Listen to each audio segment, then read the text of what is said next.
امام ہادی۔ ابھی آپ کو کبھی نہیں ملے گا۔ آسیہ نے مریم کے سکے اٹھائے اور بجلی کی طرح دور ہو گئی۔ یہ چاہیے تو مجھے اپنے ساتھ بچا لے چلو۔ پھر زبان دکھا کر بھاگ گئی۔ مریم بھی اس کے پیچھے بھاگی۔ مریم اپنی چھوٹی بہن کو بازار نہیں لے جا رہی تھی کیونکہ آسیہ کوئی نہ کوئی شرارت ضرور کرتی ہے۔ ایک بار چوزے کو پکڑنے بھاگ گئی، ایک بار دکان کا آدھا سامان گرا دیا، ایک بار ایک اجنبی لڑکی کے ساتھ اس کے گھر جا رہی تھی۔ آسیہ ہنستے ہوئے چھپنے کی جگہ ڈھونڈنے لگی۔ سامنے امو جان کے کمرے کا دروازہ کھلا ہوا تھا۔ ویسے تو اس کمرے میں آنا منع تھا، لیکن امو جان اپنے مہمان کو دروازے تک چھوڑنے کے لیے باہر گئے تھے اور کمرہ خالی تھا۔ پیچھے سے مریم کے قدموں کی آواز آئی اور شیطان آسیہ کمرے میں گھس گئی۔ پلیز آسیہ، میں نے رات بھر خط لکھنے کی پریکٹس کی ہے اور آج رات کی پریکٹس کے لیے مجھے کاغذ خریدنا ہے۔ آسیہ دھیمے سے ہنسی۔ امو کے کمرے میں کتابیں اور کاغذ بھرے ہوئے تھے۔ پیسوں کی ایک بڑی تھیلی پر نظر پڑی۔ آسیہ نے اسے اٹھایا۔ اتنے سارے پیسے! آواز سن کر مریم نے آسیہ کو ڈھونڈ لیا۔ آسیہ، یہاں کیا کر رہی ہو؟ جلدی باہر آؤ۔ اپی، اتنے زیادہ پیسے! امو ابھی واپس آتے ہوں گے، دیکھا آ گئے۔ آسیہ نے پیسوں کو جگہ پر رکھا اور ابو علی کے پہنچنے سے پہلے کمرے سے غائب ہو گئی۔ آسیہ، کسی کو بتانا نہیں کہ تم نے امو کے کمرے میں کیا دیکھا۔ مطلب نہیں کہنا کہ امو کے پاس بہت سارے پیسے ہیں۔ یہ بھی نہیں کہنا، لیکن کیوں؟ کیونکہ وہ پیسے امو کے نہیں ہیں۔ مجھے پتا ہے کس کے پیسے ہیں۔ امام علی نکی کے پیسے ہیں، امو کی 2 فلائٹیں دینے کے لیے۔ لیکن اپی، کیوں لوگ امو کو پیسے دیتے ہیں؟ تمہیں کیسے پتا چلا؟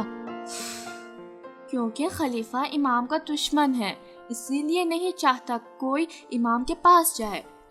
امام کے چاہنے والوں کو پکڑ کر جیل میں ڈالتا ہے، جو ان سے ملنے آتے ہیں اسے بھی پریشان کرتا ہے۔ اسی لیے امام نے لوگوں سے کہا ہے کہ اپنے خمس اور زکوٰۃ کے پیسے ہمارے ابو علی کو دے دے اور خود امام تک نہ لے جائے۔ اس طرح سے حکومت انہیں پکڑ نہیں پائے گی۔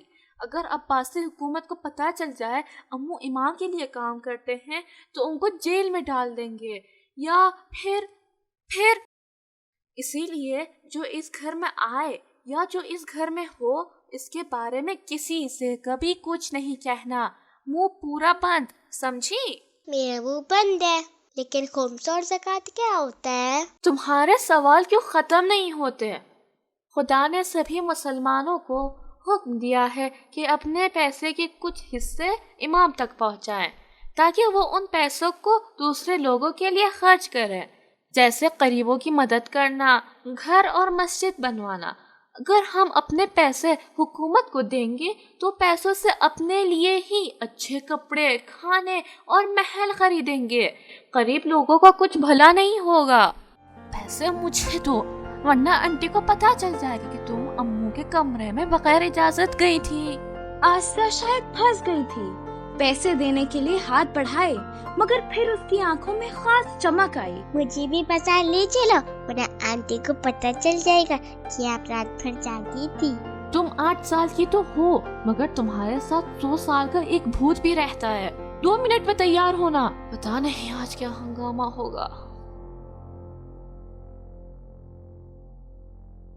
جب مریم اور آسیہ کے ماں باپ کا انتقال ہو گیا، اس وقت سے دونوں اپنے چاچا ابو علی کے ساتھ رہنے لگے تھے۔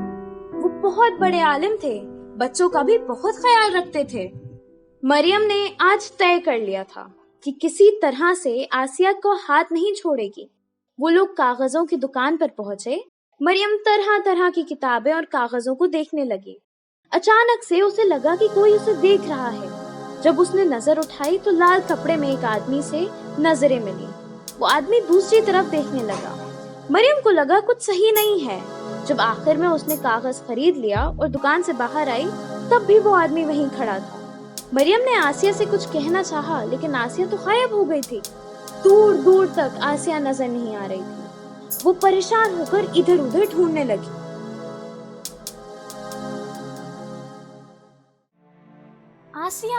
آسیہ، معاف کیجیے گا، آپ نے اتنی سی بچی کو ادھر نہیں دیکھا؟ اپی! کہاں چلی گئی تھی؟